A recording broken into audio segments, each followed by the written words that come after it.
Dalam Pancasila, nilai-nilai demokrasi tertuang dalam sila keempat yang berbunyi kerakyatan yang dipimpin oleh hikmat kebijaksanaan dalam permusyawaratan perwakilan.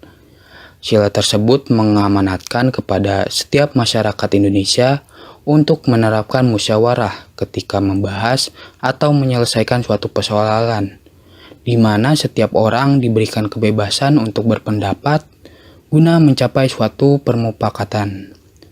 Hal tersebut merupakan perwujudan dari nilai demokrasi itu sendiri.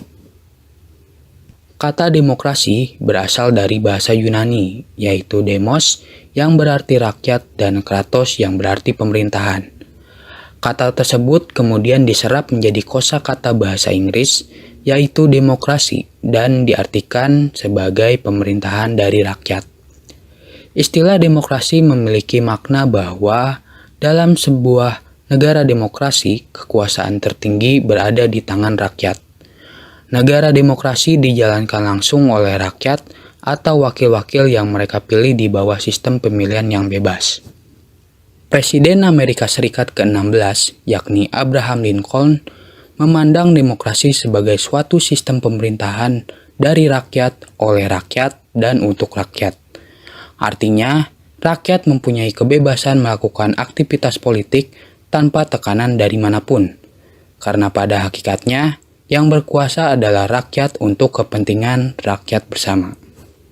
Merujuk pada teori siklus Polybius, sistem demokrasi merupakan akibat dari melencengnya sistem pemerintahan sebelumnya, yakni monarki dan aristokrasi. Pada umumnya, pemerintahan suatu negara akan diawali dengan bentuk kerajaan atau monarki, di mana raja memerintah demi kesejahteraan rakyatnya. Sistem monarki merosot menjadi pemerintahan tirani ketika raja berlaku sewenang-wenang dan tidak lagi memikirkan kepentingan umum. Dalam situasi tersebut akan muncul sekelompok bangsawan yang akan merebut dan menjalankan pemerintahan demi kesejahteraan rakyat. Sistem pemerintahan yang dijalankan oleh sekelompok bangsawan disebut juga aristokrasi, yang kemudian merosot menjadi oligarki ketika kekuasaan disalahgunakan untuk kepentingan kelompoknya sendiri.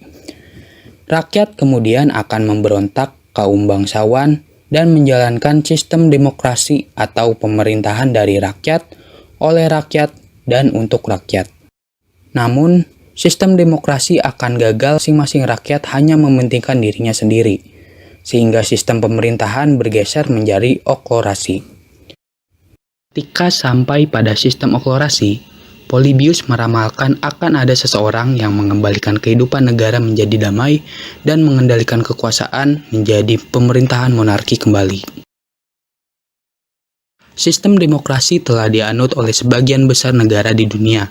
Namun, dalam pelaksanaannya terdapat berbagai macam bentuk sistem demokrasi yang dapat diklasifikasikan berdasarkan titik berat perhatian, ideologi, dan penyaluran kehendak rakyat. Dilihat dari titik berat yang menjadi perhatiannya, demokrasi dibedakan ke dalam 3 bentuk. 1. Demokrasi formal, yaitu demokrasi yang menjunjung tinggi persamaan dalam bidang politik, tanpa ada upaya mengurangi atau menghilangkan kesenjangan dalam bidang ekonomi. Bentuk demokrasi ini biasanya dianut oleh negara-negara liberal. 2. Demokrasi material, yaitu demokrasi yang menitik beratkan upaya menghilangkan perbedaan dalam bidang ekonomi, sedangkan persamaan dalam bidang politik kurang diperhatikan. Bentuk demokrasi ini biasanya dianut oleh negara-negara komunis. 3. Demokrasi gabungan atau demokrasi yang mengambil kebaikan serta membuang keburukan dari demokrasi formal dan material. Bentuk demokrasi ini biasanya dianut oleh negara-negara non-blok. Berdasarkan landasan ideologinya, bentuk demokrasi dapat dibedakan ke dalam 2 bentuk. 1. Demokrasi konstitusional atau demokrasi liberal, yaitu demokrasi yang didasarkan pada kebebasan atau individualisme.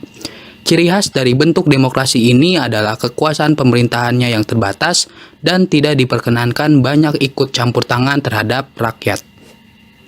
2. Demokrasi rakyat atau demokrasi proletar, yaitu demokrasi yang didasarkan pada paham Marxisme, komunisme, atau sosialisme. Demokrasi rakyat mencita-citakan kehidupan yang tidak mengenal kelas sosial. Manusia dibebaskan dari keterikatan pada kepemilikan pribadi tanpa paksaan. Namun, untuk mencapai masyarakat tanpa kelas tersebut, apabila diperlukan, negara dapat melakukan paksaan. Menurut cara penyaluran kehendak rakyatnya, demokrasi dapat dibedakan menjadi dua bentuk. Satu, demokrasi langsung, yaitu paham demokrasi yang mengikut sertakan warga negaranya secara langsung dalam permusyawaratan untuk menentukan kebijaksanaan umum.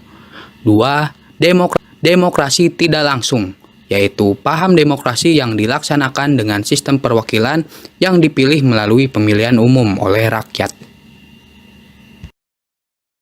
Demokrasi sebagai sistem politik yang saat ini dianut oleh sebagian besar negara di dunia tentunya memiliki prinsip yang berbeda dengan sistem politik lainnya.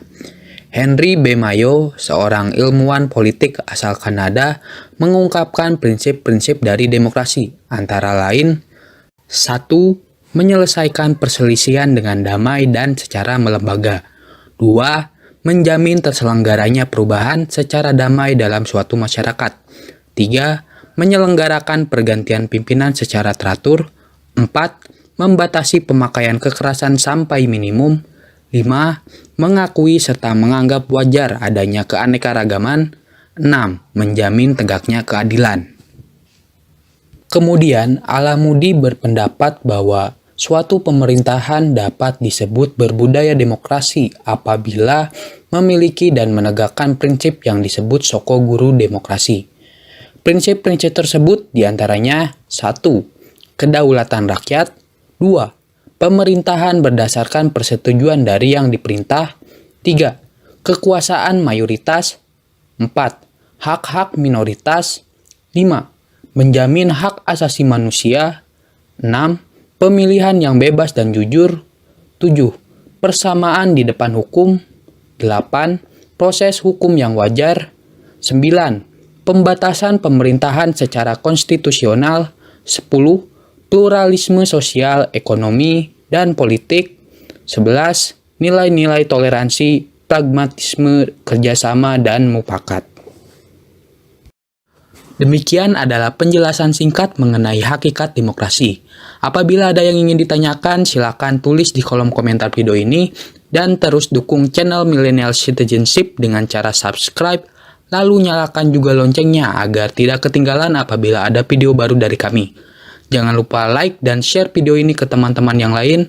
Terima kasih dan sampai jumpa di video selanjutnya.